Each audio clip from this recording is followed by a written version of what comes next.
V Anwar UDF-ൽ പോകാനുള്ള മാപ്പപേക്ഷ തയ്യാറാക്കി നിൽക്കുകയാണ് എന്നാണ് CPIM സംസ്ഥാന സെക്രട്ടറി MV ഗോവിന്ദൻ മാസ്റ്റർ പരിഹസിച്ചത്. അൻവർ മുഖ്യമന്ത്രിയുടെ രാഷ്ട്രീയകാര്യ സെക്രട്ടറി P ശശിയെ ശത്രുവായി പ്രഖ്യാപിച്ചിരിക്കുകയാണ്.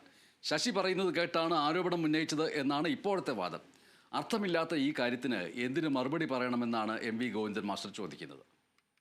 അൻവർ എന്തൊക്കെയോ പറഞ്ഞുകൊണ്ടിരിക്കുകയാണ്. ആ പറയുന്നതിനോടൊന്നും പ്രതികരിക്കേണ്ട ഉത്തരവാദിത്വം നമുക്കില്ലല്ലോ.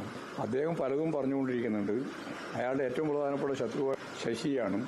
ആ ശശി പറയുന്നത് കേട്ടിട്ടാണ് അല്ലെങ്കിൽ എഴുതി തന്നിട്ടാണ് ഞാൻ ആരോപണം ഉന്നയിച്ചത് എന്നൊക്കെ പറയുന്നത്. ഒരു എന്തെങ്കിലും ഒരു അർത്ഥമുള്ള കാര്യത്തിനല്ലേ മറുപടി പറയുക. ഒന്നും പറയാൻ ഉദ്ദേശിക്കുന്നില്ല. അദ്ദേഹത്തെ ഞങ്ങൾ മുമ്പ് തന്നെ കൃത്യമായ നിലപാട് സ്വീകരിച്ചിട്ട് ഒഴിവാക്കിയിരിക്കുകയാണ്.